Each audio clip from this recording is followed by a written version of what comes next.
Hello Brian, welcome to easy academic solution. তো আশা করছি তোমরা সবাই অনেক বেশি ভালো আছো। তো আজকের এই ভিডিওতে আমরা মূলত আলাপ করবো তোমরা যারা অষ্টম শ্রেণীর শিক্ষার্থী আছো, তোমাদের তো অর্ধবার্ষিক পরীক্ষা শুরু হয়ে গেছে। তো যাদের হচ্ছে প্রথমে বাংলা পরীক্ষা, তাদের প্রশ্নটা কিরকম হবে আমরা আগে তোমাদের হচ্ছে জাস্ট এমসিকিউ গুলো সলভ দেবো। এরপরে তোমাদের যে সৃজনশীল বা সিকিউ পার্টটা আছে, সিকিউ পার্টটাও তোমাদেরকে দেখানোর চেষ্টা করব। তো আশা করছি ভিডিওটা সবাই না টেনে পুরোপুরি দেখার চেষ্টা করবে, ঠিক আছে? তো দেখো এখানে যে ক নাম্বার কোশ্চেনটা কি আছে, যে বাত ব্যাধিগ্রস্ত রোগীরা কখন ঘরে প্রবেশ করে। তো এটা হচ্ছে আমাদের যে ওই যে অতিথির যে একটা আছে আমাদের গল্প, যে অতিথির স্মৃতি, এখানে কি হবে উত্তর খ নাম্বার, অর্থাৎ সন্ধ্যার পরে, ঠিক আছে? এটার উত্তর আমরা কি দেবো, এটার উত্তর আমরা দেবো হচ্ছে সন্ধ্যার পরে, খ নাম্বারে। এরপরে হচ্ছে 2 নাম্বারে কি আছে, যে খুব ভোরে ওঠে কোন পাখি, এটার উত্তর আমরা কি দেবো, দেখো এটার উত্তর হবে কি আমাদের খ নাম্বার, অর্থাৎ দোয়েল পাখি হবে কি আমার সঠিক উত্তর, ঠিক আছে? তো আমরা দেব দোয়েল। এরপরে হচ্ছে যে পায়ের বিকৃতিটা আড়ালে রাখতে তারা কি পরতো, অর্থাৎ তাদের পায়ের বিকৃতি আড়াল করতে তারা হচ্ছে লম্বা পায়জামা পরতো, ঠিক আছে? তলচিত্রের ভূতে আছে যে পায়ের বিকৃতি আড়াল করার পোশাক হচ্ছে লম্বা পায়জামা। তো এটা উত্তর হবে কি, যে লম্বা পায়জামা, খ নাম্বার। এরপরে দেখো কি আছে, যে স্পিরিট শব্দের অর্থ কি। তো 4-এর আমরা উত্তর কি দেবো, স্পিরিট শব্দের অর্থ হচ্ছে কি উৎসাহ, অর্থাৎ ভাব ও কাজ, ঠিক আছে? তো এটা আমরা কি দেবো, যে ঘ নাম্বার উৎসাহ। এর পরবর্তী কোশ্চেনটা কি আছে, ভাব ও কাজ লেখাটি কোন ধরনের সাহিত্য। তো এটার উত্তর আমরা কিভাবে দিতে পারি, যে ভাব ও কাজ হচ্ছে আমাদের প্রবন্ধ, ঠিক আছে? এটার উত্তর আমাদের কি হবে, প্রবন্ধ, ক নাম্বার। এরপরে হচ্ছে কি, যে ভাবে সুরাপান করো ভাই কিন্তু জ্ঞান হারাইও না। এই জ্ঞান হারা বলতে কি বোঝানো হয়েছে, সেই জ্ঞান হারা বলতে আমরা বুঝি হচ্ছে 2 আর 3 হবে আমাদের উত্তর, ঠিক আছে? অর্থাৎ নিজের পতন হবে, যে মনুষ্যত্বের পতন হবে, অর্থাৎ 2 আর 3 হবে আমার সঠিক উত্তর। 7 নাম্বারটায় কি আছে দেখো, যে কোন অঞ্চলের আম বিখ্যাত। তো এটার উত্তর আমরা কি দেব, যে আমাদের হচ্ছে যে তিনুদের বাগানের, ঠিক আছে? এটা হবে গ নাম্বার আমার, অর্থাৎ তিনুদের বাগানের আম বিখ্যাত। এবার 8 নম্বরে কি আছে, যে অনাদৃত শব্দটির অর্থ কি। তো এটার উত্তর আমাদের কি হবে, দেখো 1 ও 3। এটার উত্তর আমাদের কি হবে, 1 ও 3, অর্থাৎ অবহেলিত ও উপেক্ষিত, ঠিক আছে? 1 ও 3 হবে আমার সঠিক উত্তর। তো 9 নম্বরে কি আছে, যে বিভূতিভূষণ কর্তৃক রচিত উপন্যাস কোনটি। এটার উত্তর আমাদের কি হবে, এটার উত্তর হবে ইছামতি। ইছামতি হতে বিভূতিচরণ বন্দ্যোপাধ্যায় রচিত হচ্ছে একটা উপন্যাস, ঠিক আছে? তো এটার উত্তর আমাদের কি হবে, কি ইছামতি, গ নাম্বার উত্তর। পরে পারিবারিক লাইব্রেরি গড়ে ওঠে পরিবারের ইচ্ছায়, তাই না? অর্থাৎ পরিবারের মার্জিতে। তো এটা তো আমার কি হবে, না না না, পারিবারিক লাইব্রেরি হচ্ছে তোমার হচ্ছে ব্যক্তির মর্জিতে গড়ে ওঠে, ঠিক আছে? অর্থাৎ ক নাম্বার হবে আমাদের উত্তর, ক নাম্বার সঠিক উত্তর। এবার হচ্ছে পারদর্শিতা অর্থ কি। পারদর্শিতা বলতে কি বোঝায়, হচ্ছে পটুতা, অর্থাৎ ক নাম্বার হবে কি আমার রাইট আনসার, ক নাম্বার। 12 নম্বরে কি আছে, যে গ্রন্থাগারে সঞ্চিত কি থাকে, অর্থাৎ আমাদের গ্রন্থাগারে নর্মালি কি সঞ্চিত থাকে, জ্ঞান সঞ্চিত থাকে, খ নাম্বার হবে আমার সঠিক উত্তর, খ নাম্বার। হচ্ছে টেবিল ঘেঁষে দাঁড়িয়ে ছিল কে, এটার উত্তর কি হবে, টেবিল ঘেঁষে দাঁড়িয়ে ছিল হচ্ছে পরাশর, ক নাম্বার।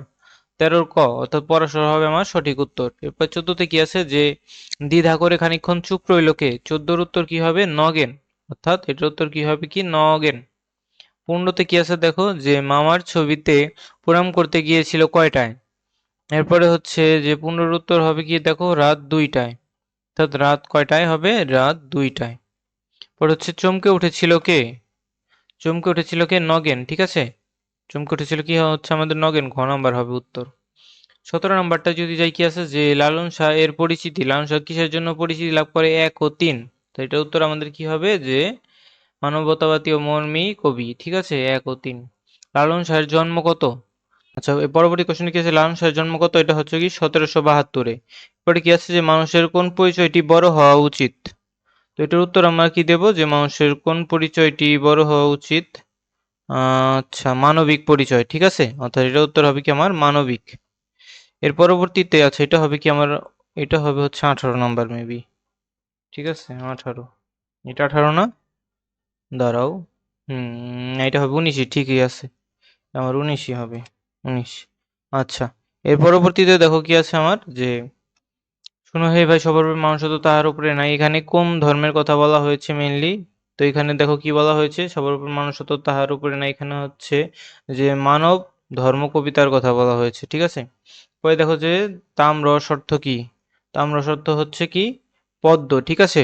তো তাম্রস মানে হচ্ছে পদ্ম। মাইকেল মধুসূদন দত্ত কর্তৃক রচিত কোনটি।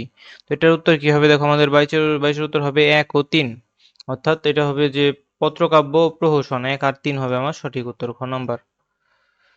মধুসূদন দত্ত কর্তৃক রচিত নাটক কি। তো এটার উত্তর আমাদের কি হবে, মধুসূদন কর্তৃক রচিত, আচ্ছা,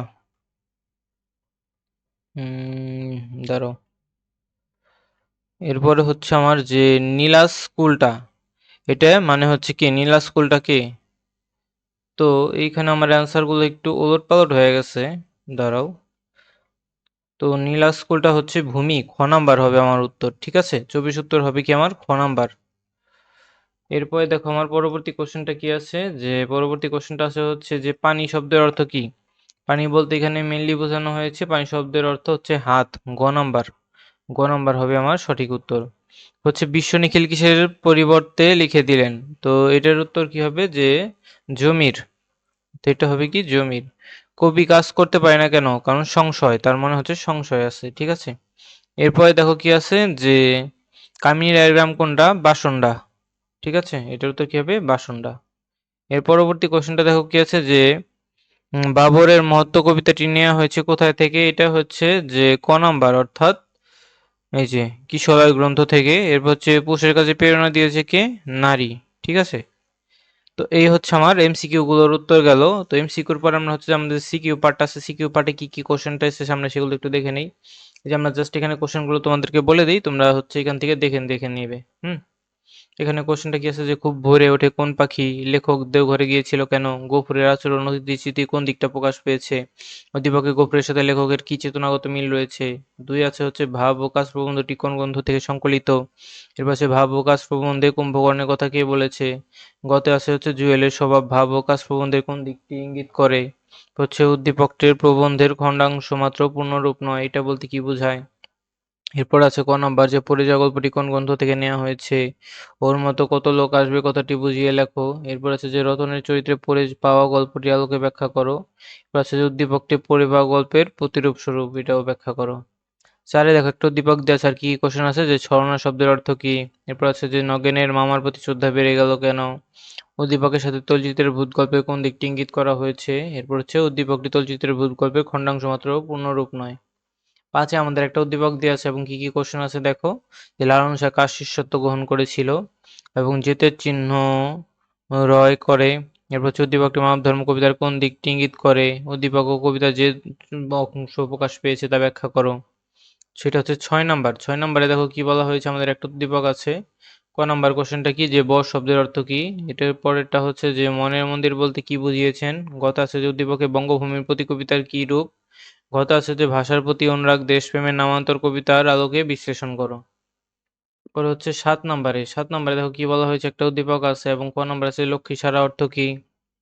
খতে আছে স্নেহের সেদান বলতে কবি কি বুঝিয়েছেন? উদ্দীপকের ২ বিঘা জমির কোন চেতনা প্রকাশ পেয়েছে এবং উদ্দীপকে আর কি কি বিষয় রয়েছে? আপনার এলাকায় বিবৃতি রহিত আসনিক অপনের পরে সকলের তরে সবার আমরা প্রত্যেকে আমরা ভয়ের তরে। এখানে কোশ্চেন আছে যে নারী কবিতার কোন গ্রন্থ থেকে সংকলিত? বিজয়লক্ষ্মী নারী বলতে কি বুঝিয়েছে? উদ্দীপকের সাথে নারী কবিতার সাদৃশ্য কি? এবং এখানে হচ্ছে আমাদের কিছু আরো সংক্ষিপ্ত প্রশ্ন আছে। এখানে হচ্ছে ৯, ১০, ১১, ১২ ৪টা আছে। তো তুমি কি করবে, এই ৯, ১০ থেকে হচ্ছে ৯, ১০ থেকে যেকোনো একটা অ্যান্সার করবে এবং ১১, ১২ থেকে যে কোশ্চেনগুলো আছে ১১, ১২ থেকে যেকোনো একটা অ্যান্সার করবে। ঠিক আছে? এখানে দেখো এই যে কোশ্চেনগুলো দেখে নাও, তোমরা দেখতেই তো পাচ্ছ এখানে। অর্থাৎ এখানে তোমার যে ৯, ১০ হচ্ছে ২টা কোশ্চেন আছে না? ৯, ১০ থেকে তুমি যেকোনো একটা করবে এবং ১১, ১২ থেকে যেকোনো একটা আনসার করলেই তোমার কিন্তু মেইনলি হয়ে যাবে। তো আজকে এ পর্যন্তই থাকবে। তো পরবর্তীতে তোমাদের যে কোন বিষয়ের পরীক্ষা এবং তোমরা কোন প্রশ্নটা চাচ্ছ, যারা অষ্টম শ্রেণীর শিক্ষার্থী আছো, তোমাদের পরবর্তীতে কোন বিষয়ের পরীক্ষা এবং সেই পরীক্ষাটা কত তারিখে, ২৮ তারিখে নাকি ২৯ তারিখে কি পরীক্ষা, সেগুলো আমাদেরকে জানাও, আমরা সেগুলো দেওয়ার চেষ্টা করব। ঠিক আছে? তো সবাইকে ধন্যবাদ জানিয়ে আজকে আমরা এখানেই শেষ করব।